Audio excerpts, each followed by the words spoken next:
मूकं करोति वाचालं पङ्गुं लङ्घयते गिरिं यत्कृपातमहं वन्दे श्रीगुरुं दीनतारिणम्।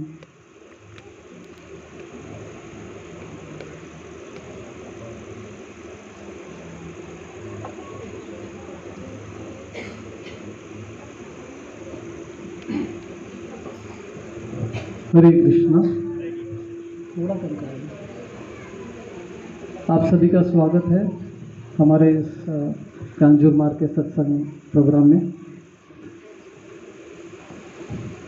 तो हम लोग इस्कॉन से संबंधित है, हरे कृष्णा हरे रामा मंदिर से कनेक्टेड है हम लोग। तो हमारी मेन जो पर्सनालिटी है जिनकी हम पूजा करते हैं वो कृष्ण हैं। तो कृष्ण के एक अवतार है राम जी। राम जी का जन्म कब हुआ था? नवमी के दिन हुआ था, राइट। जैसे गणित में होता है ना, गणित में 9 1 9, हिंदी में कैसे बोलते हैं उसको? 9 एकम 9 एकम 9 ऐसा बोलते क्या? 9 दूनी। सो 9 एकम 9, 9 दूनी 18। 18 देखेंगे तो 1 + 8 मिलाए तो भी 9 होता है। और 9 तिया 27, 2 और 7 मिला तो भी 9 होता है। और 9 4 जा 36, 3 और 6 मिलाए तो भी 9 होता है। 9 5 जा 45, 4 और 5 मिलाए तो भी 9 होता है। 9 6 जा 54, 5 और 4 मिलाए तो भी 9 होता है। 9 7 जा 63, 6 और 3 मिलाए तो भी 9 8 जा 7 और 2 मिलाए तो भी 9 9 जा 8 और 1 मिलाए तो भी। तो राम जी एकदम सीधे साधे हैं, उनका गणित चेंज नहीं होता है, राइट। मर्यादा पुरुषोत्तम राम जी इसलिए कहते हैं, मतलब कुछ वचन देते हैं तो उसका पालन करते हैं। अभी भगवान कृष्ण का देखते हैं। कृष्ण कब जन्म लिए? 8 एकम 8, 8 दूनी 1 और 6, पहले 8 था फिर 7 हो गया। 8 3 24, 2 और 4 6, 7 से 6 हो गया, ठीक है। फिर 8 4 जा 3 और 2, देखो फिर से चेंज। 8 5 जा 4 और 0 4, 8 6 जा 4 और 8 1 और 2 3 हो गया अभी। और क्या बचा? 8 7 जा 56, 8 7 जा 56, 5 और 6 11, 1 और 1 2, 2 पे आ गया अभी। फिर क्या है नेक्स्ट? 8 8 जा 8 8 जा 6 और 4 1 और 0 1 पे आ गए। तो बोलने का ये मतलब है कृष्ण एकदम टेढ़े हैं, उनका एक भी मैच नहीं हो रहा है। राम जी एकदम कंसिस्टेंटली 9 आ रहा है और अष्टमी 8 जो है पूरा एकदम चेंज आ रहा है। तो कृष्णा त्रिबंडिंग फॉर्म में खड़े रहते हैं, त्रिभंग फॉर्म में। तो खड़े भी रहते हैं तो टेढ़ा ही खड़े रहते हैं। तो उनके कार्य भी बहुत सारे टेढ़े हैं। तो इसलिए भगवान कृष्ण के ऊपर बहुत सारे लांछन लगे हुए हैं। हमने कृष्ण को एक्सेप्ट किया कि वो आपके भगवान है, तो हम कैसे देख सकते कि उनके ऊपर जो लांछन लगे हैं वो उसको कैसे हम लोग स्वीकार करें। तो ऐसे बहुत सारे लांछन है, उसमें से एक मेन लांछन जो है उसके बारे में हम चर्चा करेंगे, ठीक है। अगर कोई पूछेगा आपको, बहुत सारे लोग ऐसे प्रश्न करते हैं, अरे आपका कृष्ण ने ऐसा किया, तो उसका सही जवाब क्या है, सही अर्थ क्या है, उसको समझना बहुत ज़रूरी है। नहीं तो मन में हमारी भी शंका रह जाएगी और हम कभी ठीक से भक्ति भी नहीं कर पाएंगे, राइट। सबसे बड़ा लांछन क्या है कृष्ण के ऊपर? रास लीला में डांस करते हैं दूसरे स्त्रियों के साथ। कैसे आदमी है, लड़कियों के पीछे भागते आपके भगवान? ऐसे बहुत लोग प्रश्न करते हैं। रिसेंटली एक बुक डिस्ट्रीब्यूशन में एक मुस्लिम लड़का बुक लिया भगवद गीता में, तो प्रश्न करने लगा, बात करने लगा।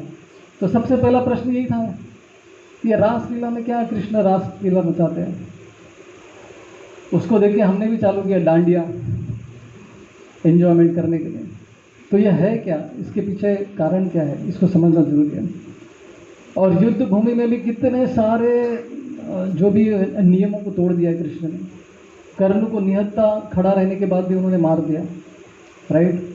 और भीष्म पितामह को भी जिस तरह से मारा है, देखिए उनके हाथ में धनुष बाण नहीं थे। द्रोणाचार्य का सर काट दिया, वो बैठे थे निहत्थे। तो ये सब के पीछे भी कृष्ण का था ना, कृष्ण की योजना थी इसके पीछे भी। तो ऐसा कृष्ण ने क्यों किया, ये भी एक बहुत बड़ा लांछन है कृष्ण के ऊपर। और युधिष्ठिर को झूठ बोलने के लिए बोलते हैं। तो युधिष्ठिर ने वचन लिया कि मैं कभी झूठ ही नहीं बोलूँगा, हमेशा सत्य बोलते हैं। तो लेकिन युद्ध भूमि में उनको भी झूठ बोलने के लिए कहा। तो ये सब गलत काम करने के लिए उकसा रहे थे कृष्ण, राइट। और एक नहीं दो नहीं, कितने शादियां की उन्होंने? 16,108। एक्चुअली उनकी जो पत्नियां, मेन पत्नियां 8 ही थी। 16,100 तो ऐसे ही एक्स्ट्रा हो गया उनके लिए। तो इसके पीछे सब क्या है? तो हर एक का एक स्टोरी है, लेकिन आज सबसे इम्पोर्टेंट जो है, सबसे बड़ा लांछन जो है उनका रासलीला का, उसके ऊपर। तो ये रासलीला है क्या, इसको समझने के लिए 11 कारण है। तो हमको विश्वास हो जाएगा कि भगवान हमारे गलत नहीं है। तो उनमें से जितना कारण आज हम लोग कर सकते हैं उतना करने का प्रयत्न करेंगे। तो भगवान का ये रासलीला था या रैश लीला था, जैसे इंग्लिश में रैश वर्ड यूज़ करते हैं, वो क्या है हम लोग देखेंगे। तो इस लीला को देखकर बहुत सारे लोग अलग अलग टिप्पणी देते हैं। कुछ ऐसे वैष्णव भी हैं, कुछ ऐसे वैष्णव संप्रदाय है जो भगवान कृष्ण की रासलीला को मानते ही नहीं है ना। हमारे लिए तो वो कृष्ण है, हमारे लिए तो छोटे जो कृष्ण है, बाल कृष्ण जो है, हमारे लिए वही सब कुछ है। तो वो पूजा करते हैं केवल बाल कृष्ण की, राइट। तो उनके लिए जो बड़े वाले कृष्ण हैं वो एग्जिस्ट ही नहीं करते, उनके लिए है ही नहीं। कुछ लोग ऐसे लोग भी हैं, और कुछ लोग ऐसे लोग हैं जो कहते हैं कि जिस कृष्ण ने भगवत गीता लिखा है वो कृष्ण रासलीला कर ही नहीं सकते। गीता में तो इतने बड़े बड़े बातें कर रहे हो, वो ये सब कैसे कर सकते हैं?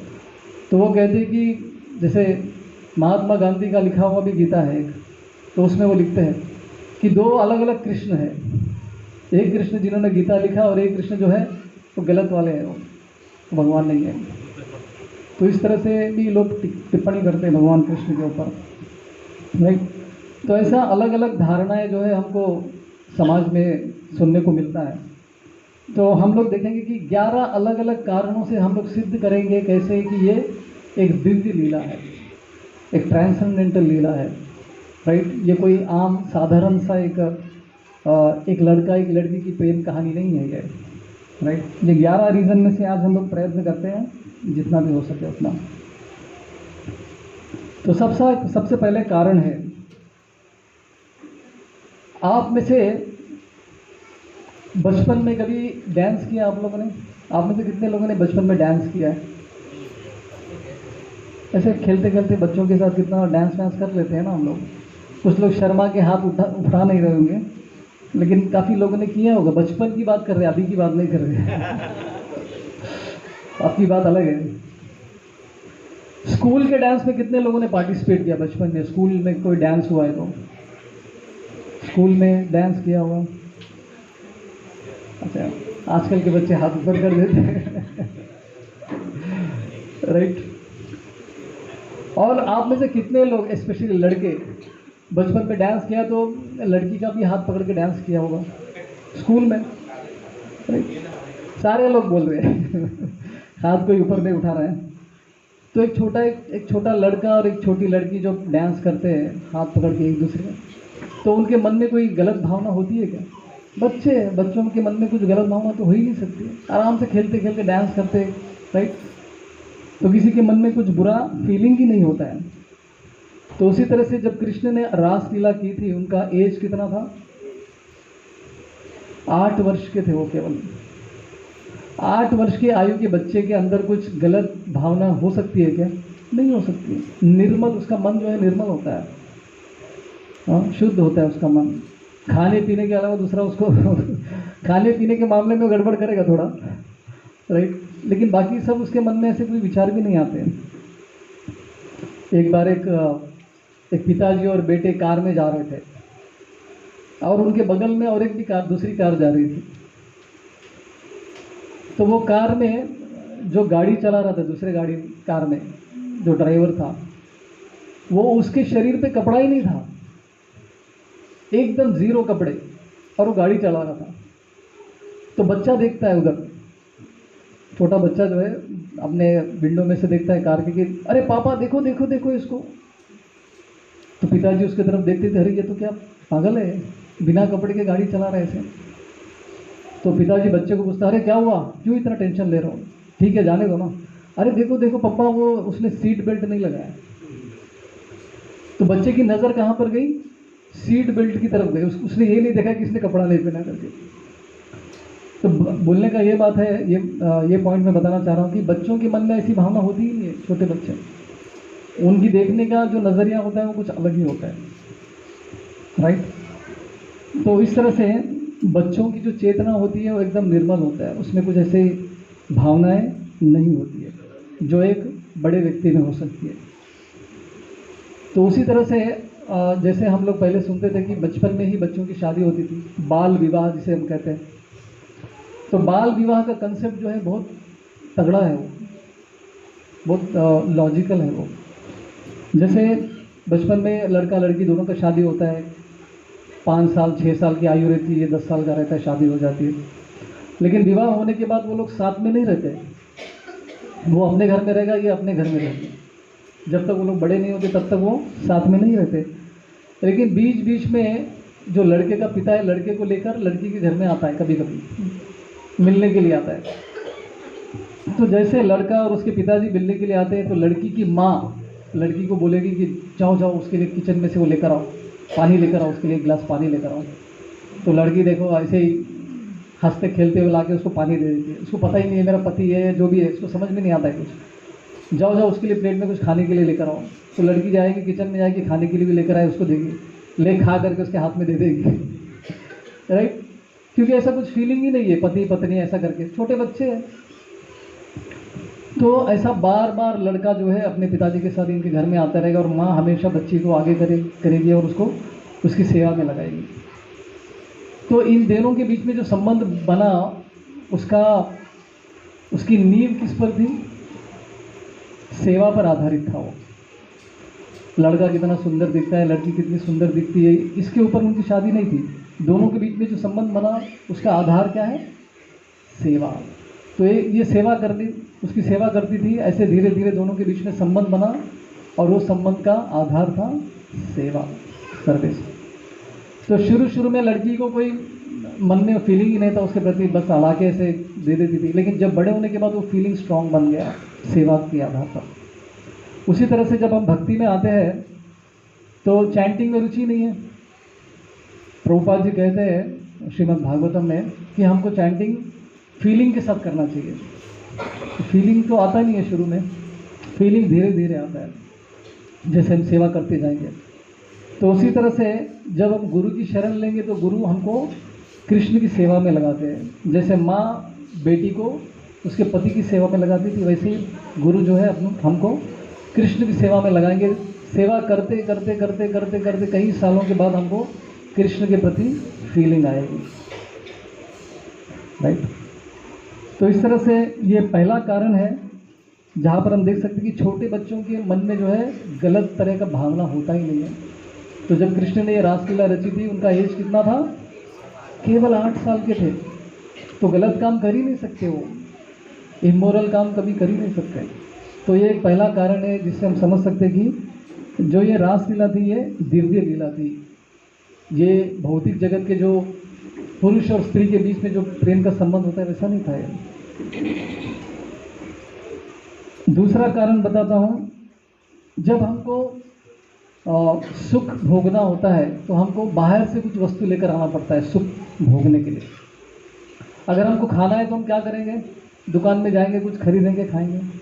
अगर हमको प्यास लगता है तो हम क्या करते हैं, पानी लेकर आएंगे, पानी पीएंगे और प्यास बुझाएंगे, राइट। अगर हमको एंटरटेनमेंट चाहिए तो हम कुछ लोग, आप लोग तो नहीं जाते हैं, लेकिन कुछ लोग सिनेमा हॉल जाते हैं फिल्म देखने के लिए, राइट। तो हमको सुख भोगना है तो उसके साधन के लिए हमको बाहर से कुछ लेना पड़ता है। खाने के लिए बाहर से वस्तु लेना पड़ता है, पीने के लिए बाहर से वस्तु लेना पड़ता है, थिएटर जाके हमको मूवी देखना पड़ता है सुख के लिए, राइट। और जब किसी व्यक्ति को पुत्र चाहिए, संतान चाहिए, तो उसको स्त्री की आवश्यकता पड़ती है। राइट। हर चीज़ के लिए हमको बाहरी वस्तु पर आधार निर्भर होना पड़ता है। लेकिन भगवान की कहानी ऐसी नहीं है। भगवान का एक गुण है, भगवान का एक नाम होता है आप्तकामी।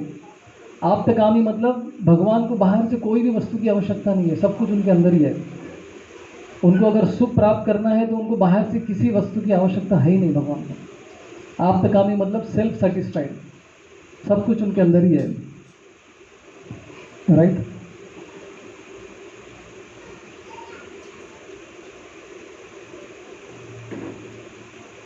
तो भगवान कृष्ण भी ऐसे ही व्यक्ति है। हाँ, बाहरी रूप से उनको किसी चीज़ की आवश्यकता नहीं है। उदाहरण के लिए अपने शास्त्र में बहुत सारे हैं। भगवान का एक रूप है जिनको हम गर्भोदकशाही विष्णु कहते हैं। देखा है आपने फोटो, गर्भोदकशाही विष्णु सोए हुए हैं अनंत शेष पे, लक्ष्मी जी उनके पैरों की मसाज कर रही है, सेवा कर रही है, और उनके नाभि से कमल का फूल निकला हुआ है, और उसके ऊपर कौन बैठे हैं? ब्रह्मा जी बैठे हैं।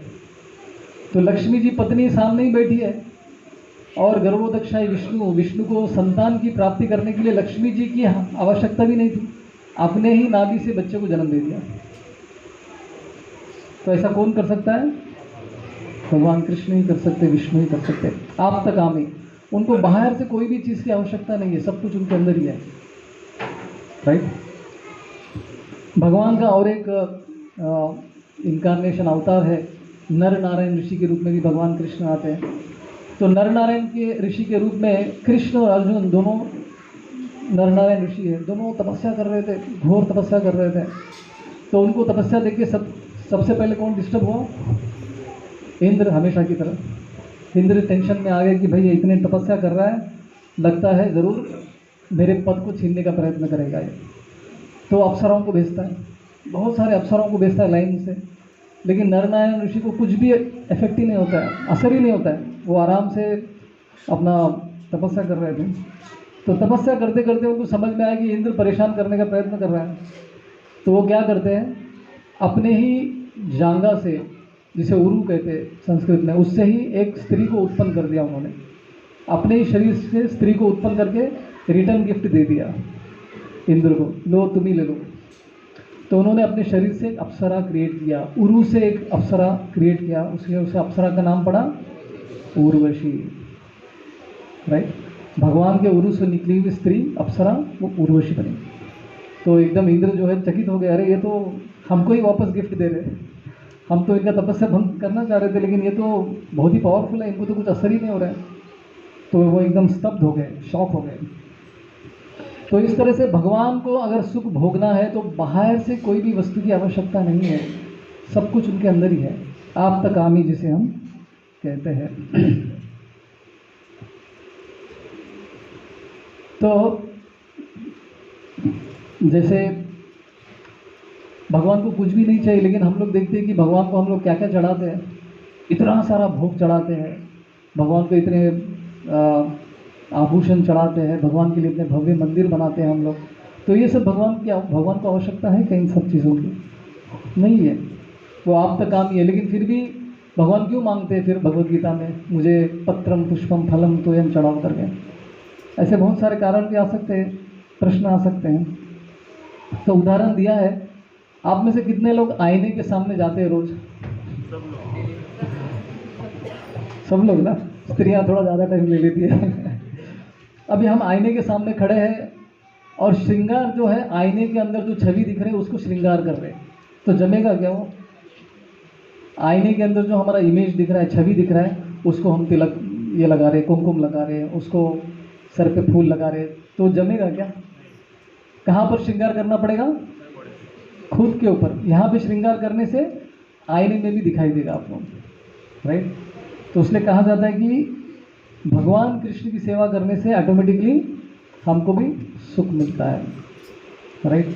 तो जब हम भगवान कृष्ण को तरह तरह के भोग अर्पण करते हैं, तरह तरह के आभूषण अर्पण करते हैं, तो इससे फ़ायदा किसको होता है?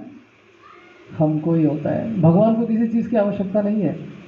जैसे प्रभुपाद जी उदाहरण देते, पिताजी का बर्थडे था, तो बेटा जो है पिताजी को गिफ्ट देना चाहता था, तो उसके पास कुछ पैसे थे, जाके मार्केट से ग्रीटिंग कार्ड लेकर आया, और पिताजी को दे दिया, बोला हैप्पी बर्थडे टू यू पापा। तो पिताजी ने ये नहीं कहा कि अरे मूर्ख मेरा ही पैसा लेके मेरे को दे रहा है वो ऐसा नहीं बोलेंगे कभी, वो देखेंगे कि अरे कितने प्रेम से लेकर आया है। बच्चे के पास जो भी धन था वो किसका है? पिता का ही है। लेकिन बच्चा जब रिटर्न पिताजी को देता है तो पिता को अच्छा लगता है। तो उसी तरह से भगवान को किसी भी चीज़ की आवश्यकता नहीं है, वो हमारे बेनिफिट के लिए कहते हैं कि आप मुझे अर्पण करने से आपको फायदा होगा।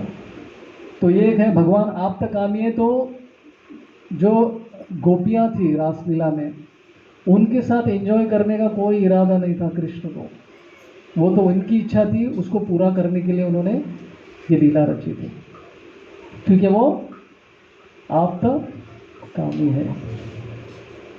अभी इसके पीछे भी बहुत स्टोरी है। जो गोपियाँ थी उनका पिछला जन्म क्या था। जब भगवान राम जी के रूप में आए थे तो बहुत सारे जो दंडकारण्य में ऋषि थे, उनकी इच्छा हो गई कि कृष्ण और राम जी के साथ विवाह कर ले। पुरुष के रूप में थे लेकिन वो राम जी से विवाह करना चाहते थे। तो राम जी के सामने जाके प्रस्ताव रख दिया, आपसे विवाह करना है। तो बोले कि ये कैसे पॉसिबल है, पहले तो हम लोग दोनों पुरुष के शरीर में तो संभव है, और ऊपर से मैंने एक ही पत्नी का व्रत लिया है तो वो भी मुश्किल है। तो मैं जब कृष्ण के रूप में आऊँगा तो आपको स्वीकार करूँगा। तो इस तरह से कृष्ण की रासलीला में जो गोपियाँ थी, ये कौन थी? ये ऋषि थी, जिनको ऋषि मुनिचारी गोपी कहते हैं। और बहुत सारे गोपियाँ जो थी वो देवी देवता भी उनका रूप लेकर नीचे आए थे लीला में भाग लेने के लिए। तो इस तरह से भगवान कृष्ण को कोई इंटरेस्ट नहीं है, किसी स्त्री में भी इंटरेस्ट नहीं है उनको, वो तो उनकी इच्छा पूरी करने के लिए उन्होंने ये लीला को रचा था। ये दूसरा कारण है कि कैसे भगवान आप तक कामी है, उनको किसी चीज़ की आवश्यकता नहीं है। आप लोगों को समझ रहे हैं ना मैं क्या बोल रहा हूँ? पहला कारण किसी को याद है?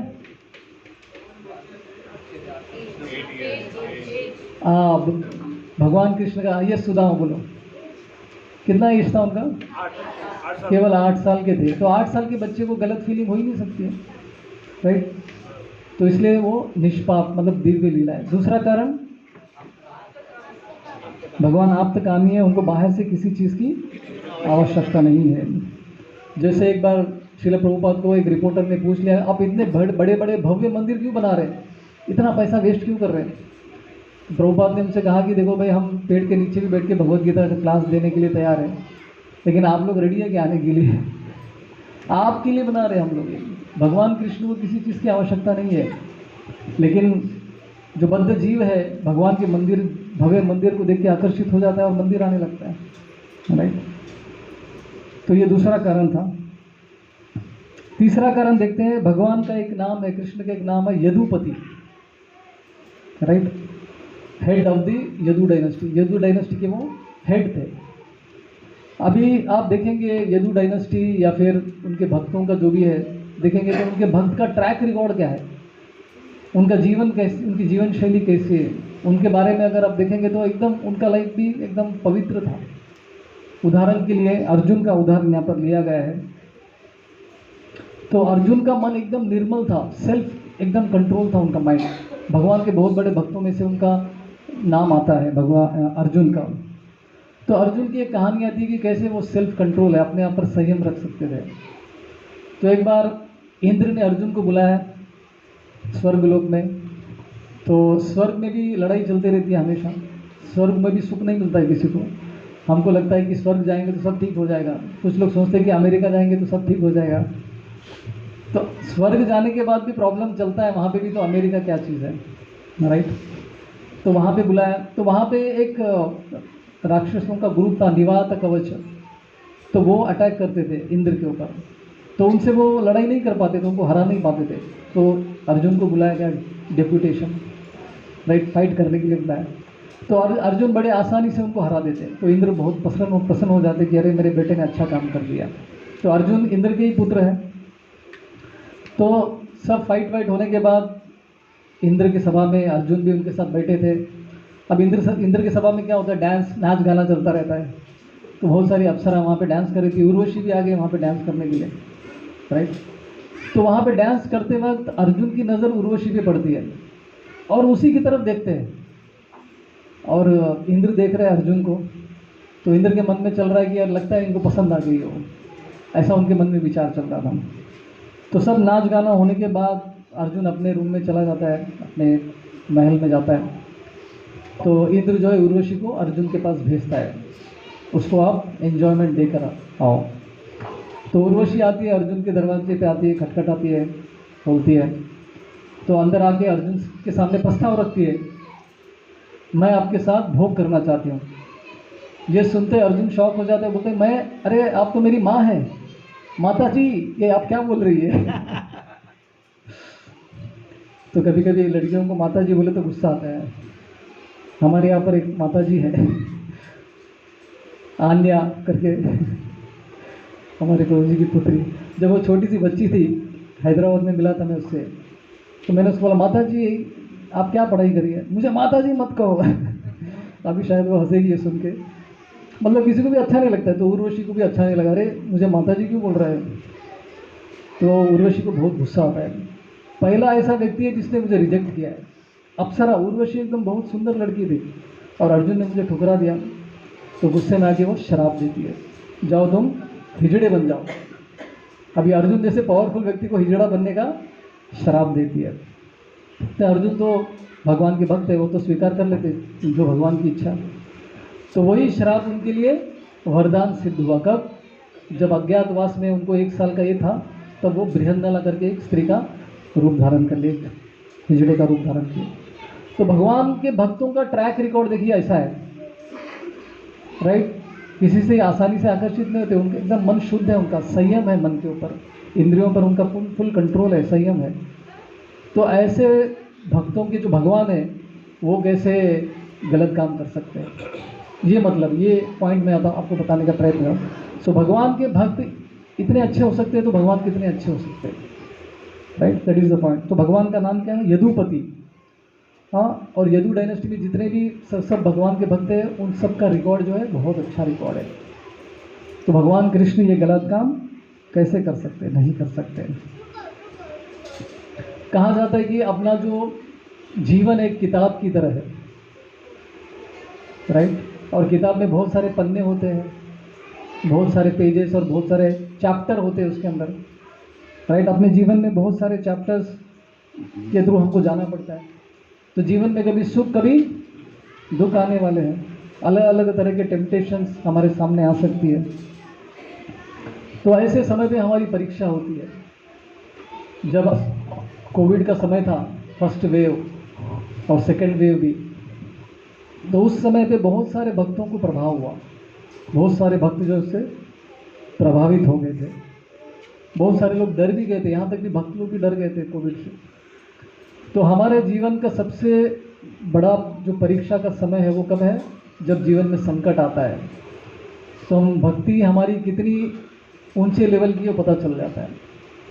ऐसे समय पे हम किसका शरण लेते हैं वो समझ में आता है, उससे समझ में आता है कि हम कितने भक्ति में हमारा एडवांसमेंट हुआ है, राइट। तो बहुत सारे लोग जब लाइफ में प्रॉब्लम्स आते हैं तो किसका शरण लेते हो? गलत चीज़ों का शरण ले लेते हैं, राइट। तो ये तीसरा कारण था कि भगवान के भक्तों का रिकॉर्ड इतना अच्छा है तो भगवान का रिकॉर्ड कितना अच्छा होना चाहिए। नहीं तो ऐसे भगवान को कौन एक्सेप्ट करेगा, राइट। अगर भगवान ही गलत काम करे तो उनको एक्सेप्ट कोई कर ही नहीं सकता है, राइट। तो ये तीसरा कारण था रासलीला को समझने का। चौथा कारण है, ये बहुत इंटरेस्टिंग है। अगर आप किसी के ऊपर विश्वास रखना चाहते हैं तो उस व्यक्ति में क्या देखेंगे विश्वास करने से पहले? कोई बताना चाहेगा?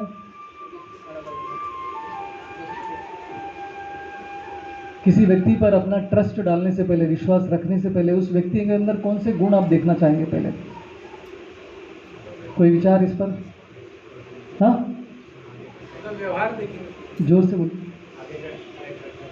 आगे का ट्रैक रिकॉर्ड है। आगे का तो हुआ ही नहीं ना प्रभु जी, कैसे ट्रैक देखिएगा?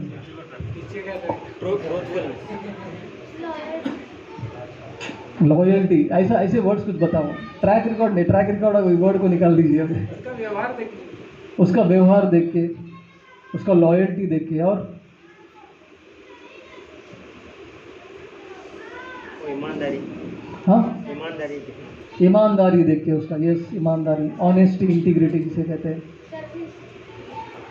सर्विस, सर्विस देख के समझ में आएगा, विश्वास रखेंगे। कितना सत्य बोलता है, ओके। और उसका आचरण, यस माता जी।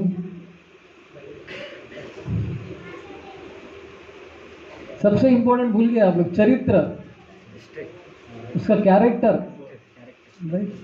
उसका चरित्र कैसा है वो देख के हम उस व्यक्ति पर विश्वास डालते हैं, तब तक नहीं डालते हैं।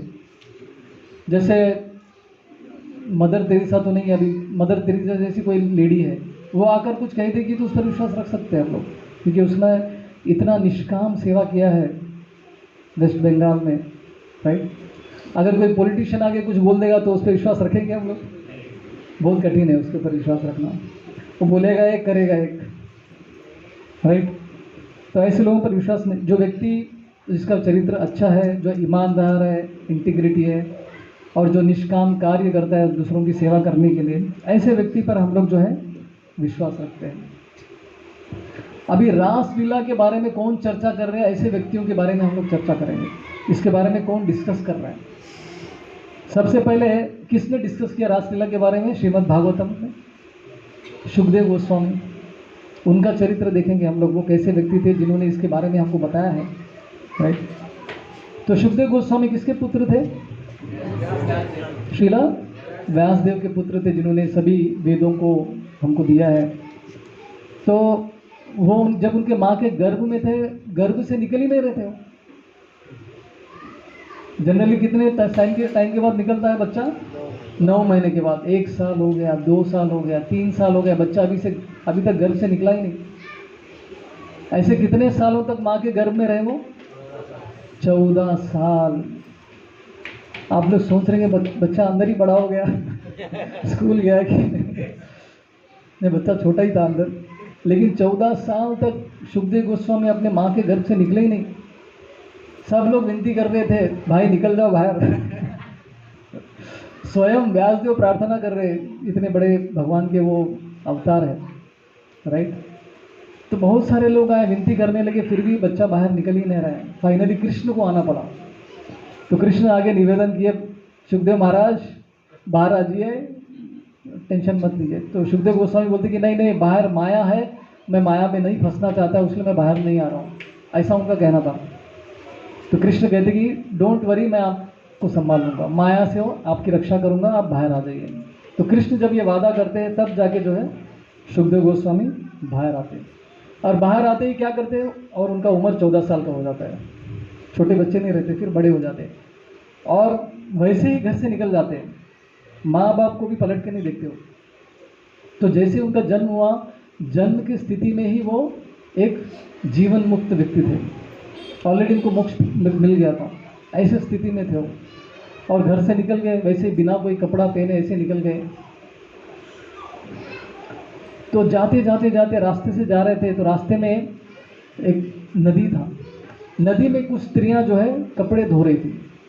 तो सुखदेव गोस्वामी वहाँ पे एकदम 16 साल 14 साल के लड़के वहाँ से गुजर रहे थे बिना कोई कपड़े के, और ये स्त्रियां वहाँ पे कपड़े देखती है, उनकी नज़र इनके ऊपर गिरती है, लेकिन उनको कुछ भी असर नहीं होता है, और इनको भी कुछ असर नहीं होता है, वो निकल जाते हैं वहाँ से। तो उनके पीछे पीछे पीछे व्यासदेव जी भागते रखते हैं बेटे के पीछे, अरे बेटा रुक जा, कहाँ जा रहे हो, अभी अभी तो जन्म लिया है। तो जब व्यासदेव वहाँ से गुजरते, उस नदी के तट से गुजरते, तो व्यासदेव को देखकर सारी स्त्रियां जो है अपने शरीर को ढक लेती है। तो व्यासदेव चकित हो जाते, अरे जब मेरा बेटा जा रहा है तो आपने ऐसा कुछ किया नहीं, मुझे देख के ऐसा क्यों किया आपने? तो उन स्त्रियों को प्रश्न करते व्यासदेव।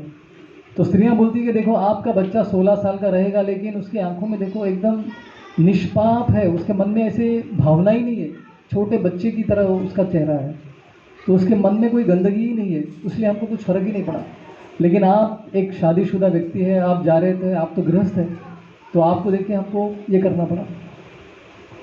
तो ऐसे सुखदेव गोस्वामी थे, मतलब उनको स्त्री पुरुष के अंतर ही नहीं मालूम था, मतलब वो आत्मा के स्तर पे थे, शरीर के स्तर पे तो थे ही नहीं। तो ऐसे सुखदेव गोस्वामी जिनका ऐसा रिकॉर्ड है, उन्होंने रासलीला के बारे में बताया। तो ऐसे व्यक्ति को किसी के लव अफेयर के बारे में बोलने की ज़रूरत क्या है?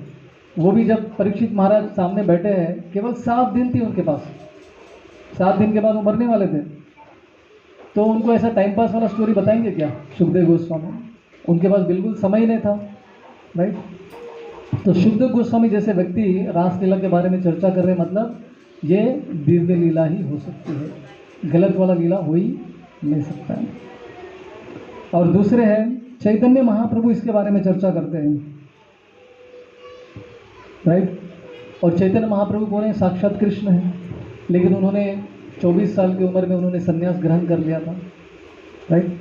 अपनी माँ और पत्नी को छोड़ दिया उन्होंने और संन्यास धारण कर लिया। तो उनका लेवल क्या था? चैतन्य महाप्रभु का लेवल। तो एक बार वो रास्ते से जा रहे थे, चैतन्य महाप्रभु रास्ते से जा रहे थे, तो जगन्नाथपुरी के अंदर से कुछ भजन उनको सुनाई दिया। कोई एक स्त्री वहाँ पे, जो क्या बोलते हैं उनको, दासी ना, देवदासी, हाँ देवदासी। तो ये देवदासी जो भगवान के प्रसन्नता के लिए वहाँ पे गाना वगैरह गाती है जगन्नाथ जी के मंदिर में। तो वो लोग गाना गा रहे थे, बहुत ही सुंदर भजन गा रहे थे। तो वो भजन जो है महाप्रभु के कान में पड़ता है, और वो सुन के इतना आकर्षित हो जाते हैं और ज़ोर से भागने लगते हैं उस व्यक्ति को आलिंगन करने के लिए कि आपने मुझे प्रसन्न किया ये भजन गा के, और भागने लगते, भागते भागते उस स्त्री के सामने आ जाते हैं। तो तभी उनके जो सर्वेंट थे उनको रोक लेते, अरे आप क्या कर रहे हैं, ये तो स्त्री है, तो उनको रोक देते हैं। तो वो विष्णु विष्णु विष्णु करके वो वहाँ से निकल जाते हैं, ये मैं क्या करने वाला था करके। तो महाप्रभु इतने स्ट्रिक्ट थे, जब स्त्रियों के साथ उनका व्यवहार करना होता है तो वो एकदम दूर से, कोई बातचीत ही नहीं, सन्यासी थे। हाँ, ऐसे व्यक्ति जो स्त्री से इतना अंतर रखते हैं, हाँ, भगवान कृष्ण है, राधा रानी के रूप में आए हैं, तो ये जो है रासलीला के बारे में चर्चा करते हैं अपने भक्तों के साथ। स्वरूप दामोदर गोस्वामी और रामानंद राय जी के साथ डिस्कशन करते हैं। तो ये लीला जो है दिव्य स्तर पे ही होना चाहिए, क्योंकि ऐसे सन्यासी लोग इसके बारे में चर्चा कर रहे हैं। तीसरा है हमारे षड गोस्वामी, वो भी चर्चा करते हैं रासलीला के बारे में, और उनका लेवल क्या है देखिए, राइट। 500 साल पहले रूप गोस्वामी, सनातन गोस्वामी जो मुगल राजा थे, नवाब हुसैन शाह, उसके राज्य में वो क्या थे? प्राइम मिनिस्टर थे और फाइनेंस मिनिस्टर थे, और इतना उनका सैलरी था उनका, पूछो मत। जब उनका रिटायरमेंट हो गया तो उनके पास कितना धन था पता है आपको? 2 बोट भर के सोना। हम इमेजिन भी नहीं कर सकते, हम लोग सोच भी नहीं सकते कितना धन हो सकता है, राइट। तो इतना धनी थे, इतना धनवान थे वो लोग, रूप गोस्वामी, सनातन गोस्वामी। रघुनाथ गोस्वामी भी बहुत बड़े राजा के पुत्र थे, बहुत धन था उनके पास। तो ऐसे लोग, उन्होंने सब कुछ छोड़ छाड़ के जो है वृंदावन चले गए भगवान की सेवा करने के लिए, महाप्रभु के उपदेशों को अमल करने के लिए। तो ऐसे वैरागी व्यक्ति सब कुछ छोड़ छाड़ दिया, केवल एक कोपिन मान के वो जीवन निर्वाह करते थे। और उनका लाइफस्टाइल कैसा था? किसी भी पेड़ के नीचे 3 दिन के ऊपर नहीं रहते थे वो। आज इस पेड़ के नीचे 3 दिन है तो उसको छोड़ देंगे नेक्स्ट चौथे दिन, और दूसरे पेड़ के नीचे चले जाएंगे। तो इतना वैराग्य था उनका। तो ऐसे षड गोस्वामी जो है भगवान की रासलीला के बारे में चर्चा कर रहे हैं। तो ये क्या है? दिव्य लीला ही हो सकती है। ये कोई इस भौतिक जगत के साधारण स्त्री पुरुष का जो अफेयर होता है वो नहीं था। तो ये चौथा कारण है। तो पहला कारण क्या था, किसी को याद है? भगवान कृष्ण छोटे से बालक थे जब उन्होंने रासलीला किया था, केवल 8 साल के थे। और दूसरा कारण, भगवान का एक नाम या गुण जो है आप्त कामी है, उनको बाहर से कोई भी वस्तु की आवश्यकता नहीं है अपने सुख प्राप्त करने के लिए, सब कुछ उनके अंदर ही है। हमारे बेनिफिट के लिए हम लोग जो है भगवान को बहुत सारा चीज़ अर्पण करते हैं। तीसरा कारण क्या था? यदुपति, मतलब भगवान के जो भक्तों का ट्रैक रिकॉर्ड देखिए, सबका एकदम पावरफुल ट्रैक रिकॉर्ड है, किसी ने कोई गलत काम नहीं किया है। तो भगवान कृष्ण कैसे कर सकते हैं? चौथा,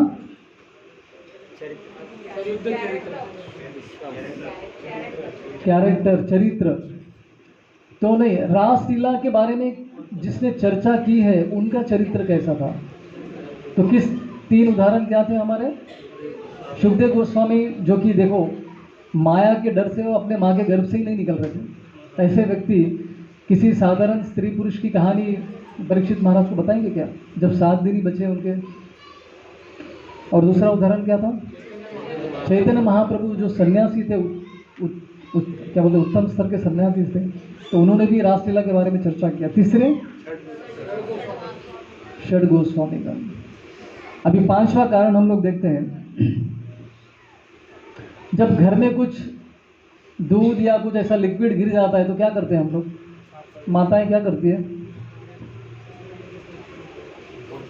पोछा लेके उसको पोछेंगे ना। बोले इसका जवाब देने में इतना टाइम क्यों लगता है? वो लोग सोचते हैं प्रभु जी वो हम नहीं करते, हम पतियों को काम पे लगाते हैं। नहीं, वैसे करने में कोई प्रॉब्लम नहीं है, सबको सब कुछ करना पड़ता है। अभी हमने भी कब सोचा था कि बर्तन मांजेंगे। जैसे हम लोग आश्रम में आए, कई साल तक तो हम बर्तन ही मांज रहे थे आश्रम में।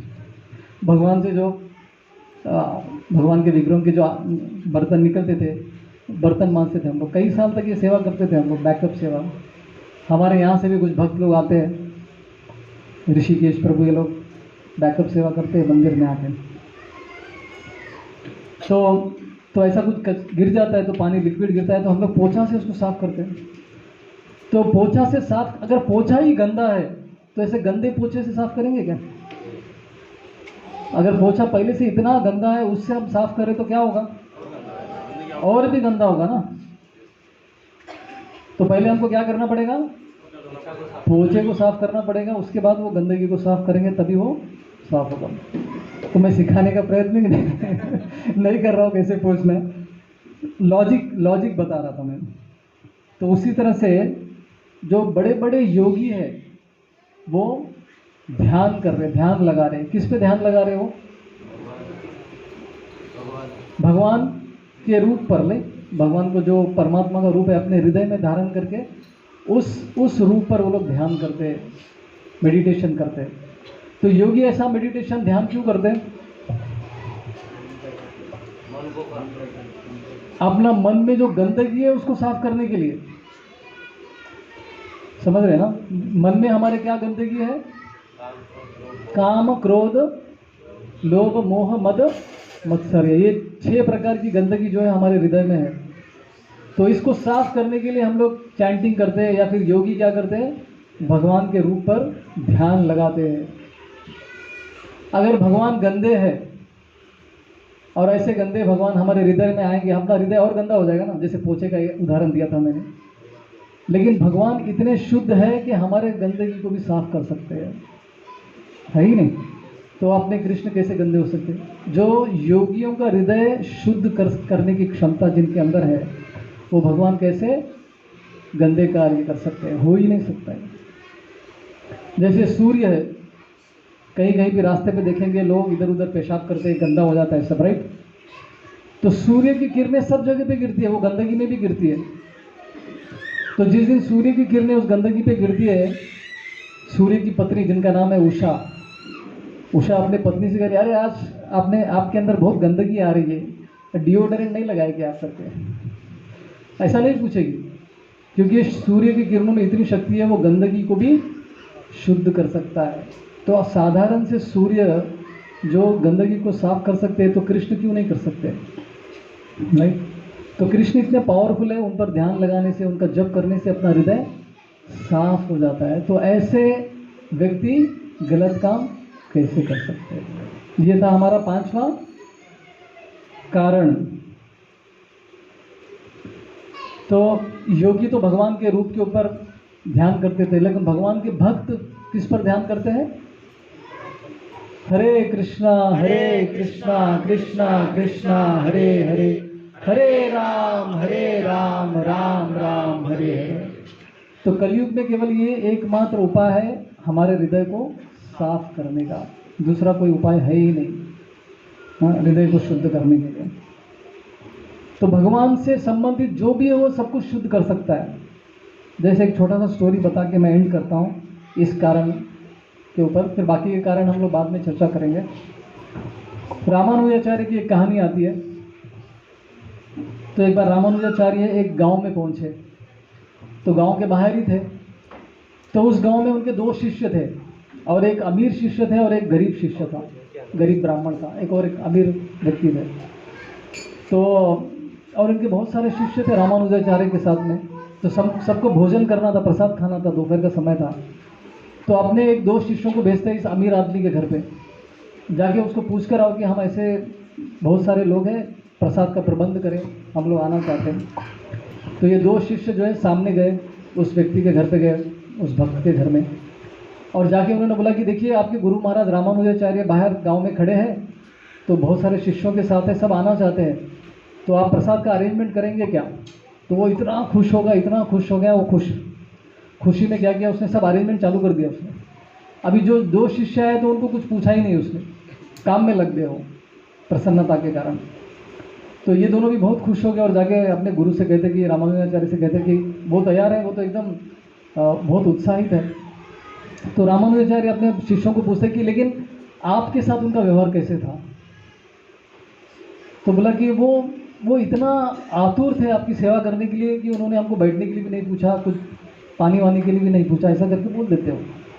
तो बोलते कि हम इनके पास नहीं जाएंगे। पॉइंट समझ में आया ना? तो कभी कभी हम लोग क्या करते हैं, कोई बड़ा व्यक्ति आते हैं तो छोटे लोगों को हम लोग ध्यान नहीं देते हैं, राइट? बड़े व्यक्ति के स्वागत में इतना लग जाते कि छोटे व्यक्ति को हम लोग वैल्यू देना भूल जाते हैं। ऐसे गलतियां हम लोग कर लेते हैं।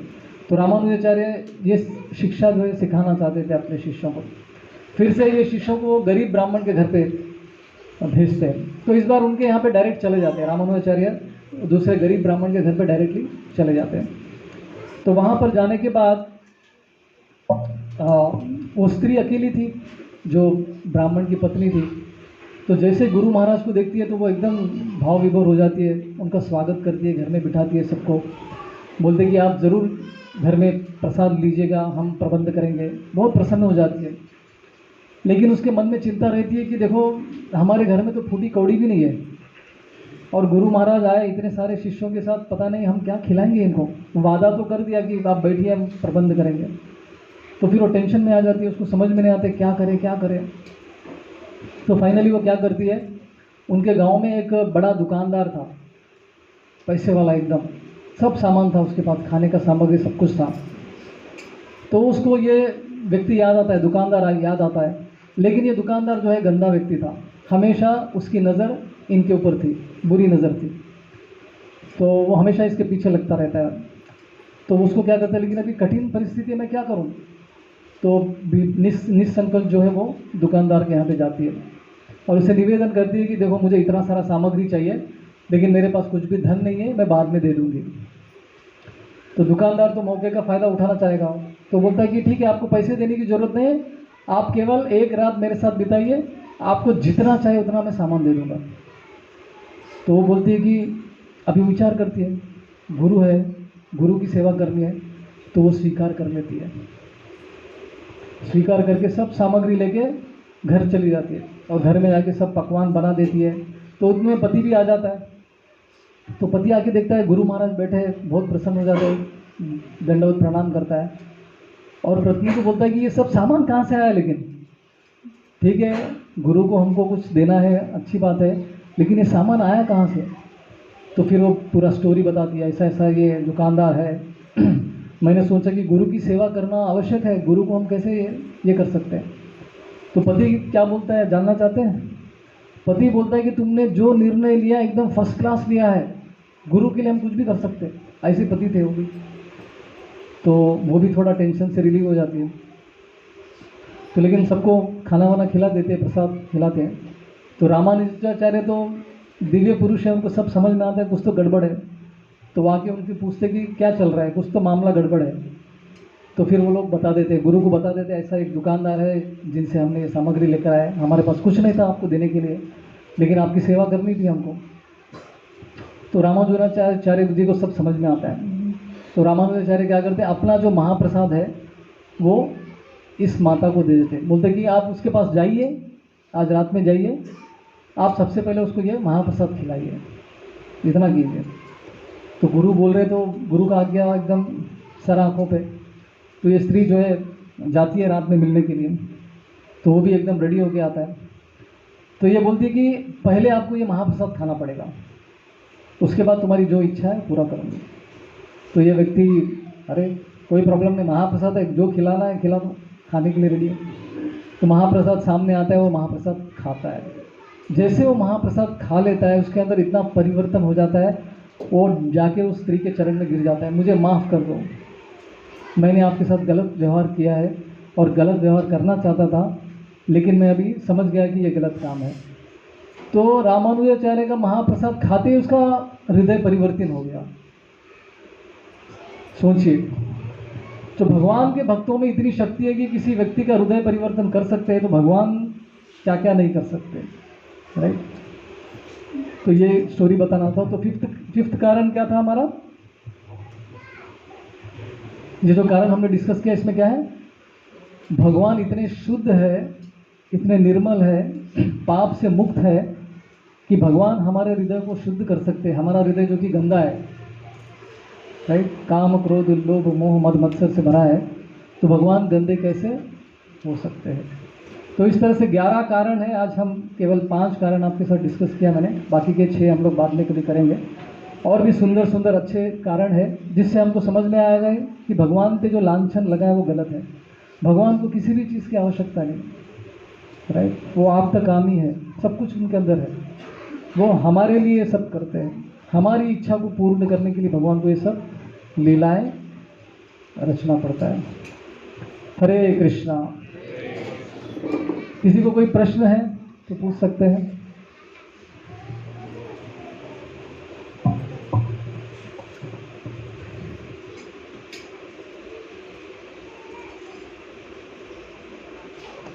हरे कृष्ण। हम यहीं पे रोकते हैं। श्रीमद् भागवत पुराण की, श्रीमद् भगवद गीता की। हरे कृष्ण।